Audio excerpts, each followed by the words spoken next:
Hi, this is John Ziegler. I'm a documentary filmmaker, and this is another one of my many videos exposing massive media malpractice. Now, many of you may know me from my work on the Jerry Sandusky scandal, vigorously defending Penn State and Joe Paterno in that particular case. Today I'm going to talk about what CBS Evening News did last night on the Steubenville high school so-called football rape case, which is remarkably similar from a media perspective as to what happened in the Penn State case. Now, a lot of people might say, well, wait a minute.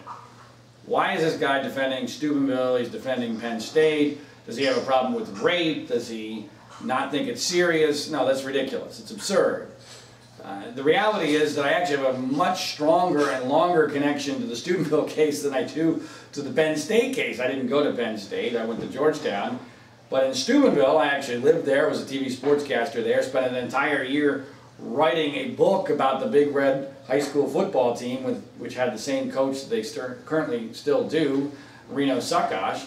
And I've spoken to Reno Suckosh, both in person on the phone and with his wife, extensively about what did and did not happen here. And, you know, while Reno and I have not always gotten along, in fact, he's made my life a living hell at times, I know him very, very well. I know what he's capable of and what he's not capable of, and I've always been very confident that he did nothing wrong, and certainly nothing criminal in this particular case. But the two cases here are remarkably similar from a media narrative perspective. In fact, I maintain that without the Penn State case, there is no Steubenville rape case in the media's mind, because it was the Penn State case that created this false narrative of the football culture causing adults to cover up crimes of sexual abuse to protect the program. Well, that's essentially the same false, bogus narrative that was used in Steubenville. And another incredible similarity is, you're going to see here in a moment that CBS Evening News, which has done a couple of hit jobs via Armin Katayan on the Penn State case, did a remarkably, incredibly similar hit job on Steubenville and the Steubenville Big Red team on their broadcast last night. Before I start playing clips,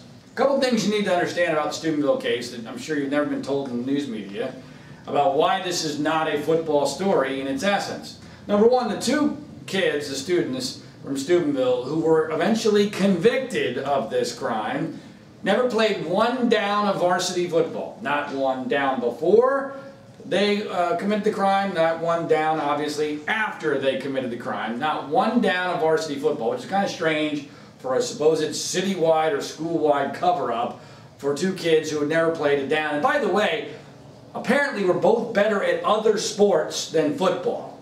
So that's the first point of nonsensical, a supposed narrative that was created here that just doesn't make any sense at all. Number two, the most important evidence in the case, the phones, were obtained in the football locker room at the direction of the football coach, which is awfully strange for a football-related cover-up. Also, the witnesses to this crime, 3 players on the team, were later found via the phones to have witnessed the crime but not come forward properly. They were all suspended from the football team right before the playoffs. 2 of them were starters. Kind of strange for a football cover-up, but that's what happened. Even stranger for a football cover-up, 2 of those 3 athletes who were suspended from the football team right before the playoffs ended up playing winter sports at Steubenville High School. So you go and figure out how that's a football cover-up. And then we have the indictments which occurred yesterday, which were universally reported as more evidence of a football-related cover-up at Steubenville. Even though what you're going to find out here in a moment, although it would be news to CBS Evening News, is that the indictments that were handed down had nothing to do with football and almost nothing to do with the actual rape case. But these morons in the media are actually too stupid to figure it out, or maybe even worse, don't care. So I'm going to play for you the CBS Evening News piece from yesterday. I'll stop it whenever I have commentary, and hopefully you'll at least learn just how corrupt, inept, and incompetent, at best, the news media really is. So here's Scott Pelley from CBS Evening News. A notorious rape case took an unexpected turn today. In March, 2 high school football players from Ohio were convicted of attacking a girl at a party. Well, today, charges were filed against the superintendent of schools, a principal, and 2 coaches. Dean Reynolds. Okay, now that's interesting. First of all, the case took an unexpected turn. Well, how does that make any sense? We were told from the beginning that this was a cover-up. If this was really a cover-up, if they really believed it, then why were they not expecting more indictments? By the way, again, Reno Suckosh, the head football coach, not indicted. Never thought he would be, and he wasn't. But why did they think that this was unexpected? Did they not really believe the narrative they were creating? But that's not the most important thing here. He says the superintendent, a principal, and 2 coaches are indicted. That leaves 99.999% of the viewers going, oh, they must be football coaches, right? No, as a matter of fact, they're not.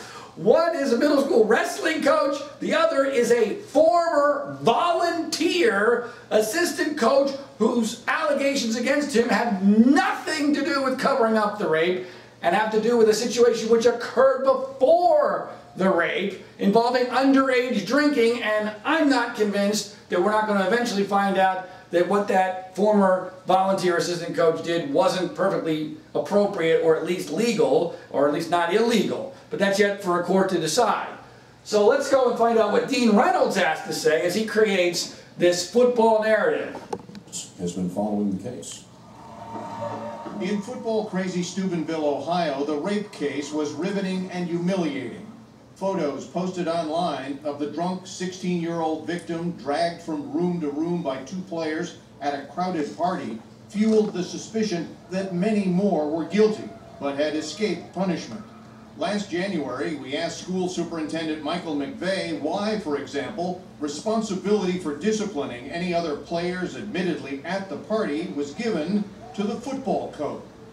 All right, now that's Reno Suckosh. Now the first thing I laugh about with regard to this particular story is that he doesn't say Reno's name, which I find funny because at one point I said, Reno, the only thing you got going for you here is that no one can pronounce your last name. So there's a good chance the media being so lazy and stupid, they're going to keep you out of it. His last name is pronounced Suckosh, although it looks on paper as if it's Sakoshia, which is what it originally was when his dad came to America before they misspelled his name in immigration, but that's another story for another day. So I found it funny that nowhere in this piece do they actually use Reno's name, and I'm convinced it's because Dean Reynolds didn't know how to pronounce it, because he hasn't been following the story.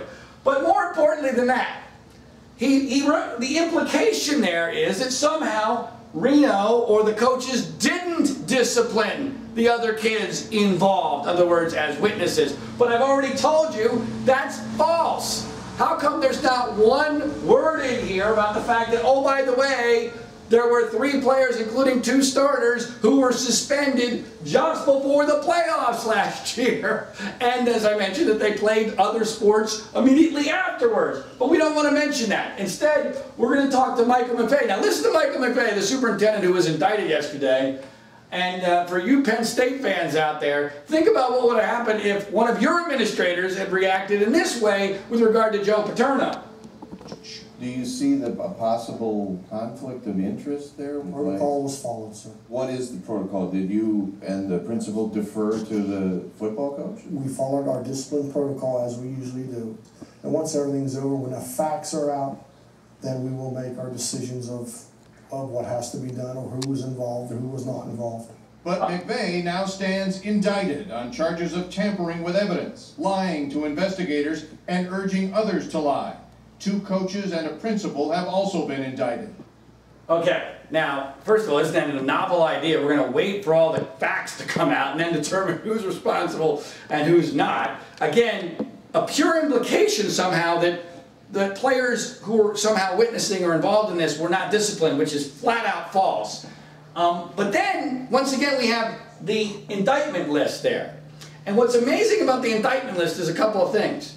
First of all, as I mentioned, they're referenced as coaches. They were not football coaches. They were not varsity football coaches. Nobody on the current football staff was indicted. Nobody.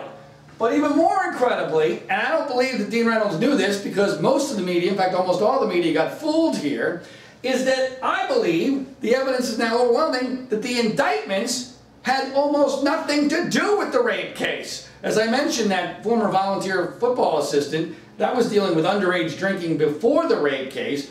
I'm uncertain about the wrestling coach, but with regard to the principal and the superintendent, the Attorney General specifically stated at the press conference that the crimes that they are accused of involving the cover-up started in April of 2012.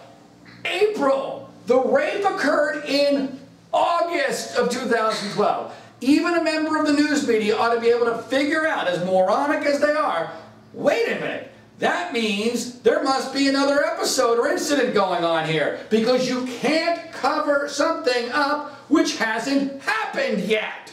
And yet, nobody figured this out. Nobody was willing to say, wait a minute, hold on, this has nothing to do with the Steubenville rape case. This must be some other episode that occurred in April. But the media is too lazy and stupid for that. So here's Mike DeWine talking about these indictments. And by the way, I think DeWine kind of pulled a fast one here. He didn't make it clear that there's another episode that is being referenced with regard to these indictments. He just kind of let the media malpractice take its course and the media incompetence, and I think he got exactly what he wanted, as everyone's still referencing this as the Steubenville Rape Case. Well, here's more of the CBS story. That's what this is about. It's about holding adults accountable. Ohio Attorney General Mike DeWine says the accused were more concerned with the school and its football program than the victim. All right, now that is amazing. That's a remarkable statement there by Dean Reynolds of CBS Evening News. He claims that Mike DeWine said that the adults were more concerned about the football program than the students being abused. I'm waiting for Mike DeWine, the Attorney General, to actually say that. I mean, if you're a reporter and you introduce a clip like that, wow, you must really have something gangbusters here, right? Mike DeWine doesn't come close to saying that. You know why? Because he didn't say it. Here's what he said instead.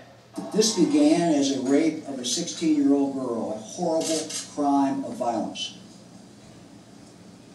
But it also represents blurred, stretched, and distorted boundaries of right and wrong. All right, nothing there about a football cover-up. And I asked Dean Reynolds via email, where did you come up with this? I asked him a bunch of questions via email. Of course, he didn't respond, because I'm just somebody who actually knows the story, and he's somebody in Chicago, as we'll just see here, who just did a fly-by voiceover and didn't care about the facts of the story. But here's how it finished off. So far, Scott, there's been no reaction from the Board of Education or from Superintendent McVeigh, who, along with the other suspects, will be arraigned on December 6th. Dean Reynolds in our Chicago newsroom. Dean, thank you. All right, so that's the story. Again, he's in Chicago. He does this interview back in January, he says, with the superintendent. I guarantee you he had no idea of the facts of what happened yesterday. He just knew he had done this interview with the superintendent back in January. Hey, let's use this video. We'll make it look like we got this exclusive video with the guy who got indicted. We're just going to go by the headlines we've seen everywhere else from the rest of the moronic media, and we won't care about the actual facts. And when someone emails you who actually knows what the hell's going on, we're not going to care, because we're on to another story another day. We're not going to worry about this, especially when the rest of the media has also been fooled and no one's going to call us on this. The other thing that's not going to happen, which is really frustrating, and this is the exact same thing that happened in the Penn State case, is that once this media mayhem and this snowball starts going down the mountain and the firestorm begins, everybody hides, everybody runs for cover, everybody's afraid they're going to get indicted. So what does that mean? Nobody talks. Nobody tells their version of the story. Nobody tells the truth. And that's what's happened here. So once again, I'm in this bizarro world where I'm one of the very few people who knows what actually happened here, and the only one willing to say it. And unfortunately, the only avenue that the truth can come out is through a crude YouTube video. This is the strange world we're living in now, because the media just doesn't care. The media is broken. Malpractice runs rampant, especially at CBS Evening News, and this is yet another perfect example of it. You can continue to follow me at johnziegler.com and the Penn State case at www.framingpaterno.com.